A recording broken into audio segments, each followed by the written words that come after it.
The elections here in Wales are probably the most important for a generation. Whilst parties have been making their pitches to you and promising the usual more jobs, more homes and a raft of freebies from some magic money tree that doesn't exist, it's just politicians trying to bribe you with your own money. We at Abolish won't do that. We make one promise, and that is to end devolution in Wales, which will inevitably take us down the road of independence. We know this is not a sprint but a marathon, but we are committed to finishing that race right to the very end.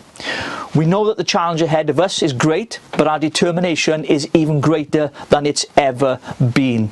We have faced abuse from nationalists, calling into question even our need to exist. We've had a fight for coverage from mainstream media and still only handed breadcrumbs from their table of editorial control.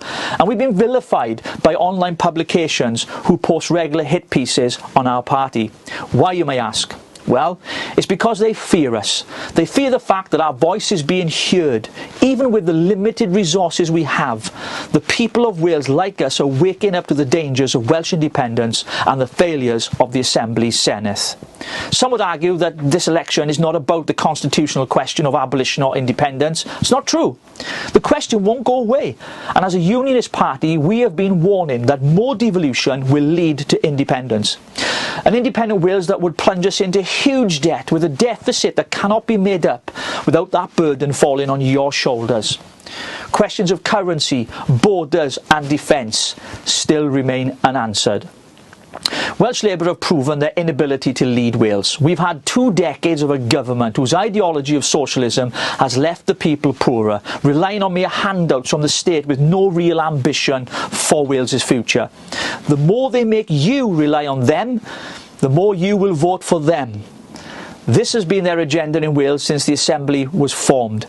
The list of failures is incomprehensible, with missed targets, little investment, lack of ambition by a Labour government that holds on to votes by giving 16-year-olds and foreign nationals the right to vote. Their manifesto is filled with promises that they have failed to deliver after being in office for 2 decades. And the First Minister, Mark Drakeford, is asking the people of Wales for more time. Time is up, I'm afraid. People are seeing through the failures that you just keep blaming on Westminster. All political parties here in Wales are concerned about is their future and their jobs. Abolish will end that by winning seats to do ourselves out of a job by calling for a referendum to end devolution. It's been done before when we left the European Union, and we can do it again. If you feel like us that devolution has been a disaster for Wales, you may think that voting for the Conservatives is the answer, and I respect that. But remember, devolution's direction of travel is towards independence, and we are clear about our mission to put the brakes on that and to call for one government, one NHS, one education system. So when you go to the ballot box on May the 6th, ask yourself this question.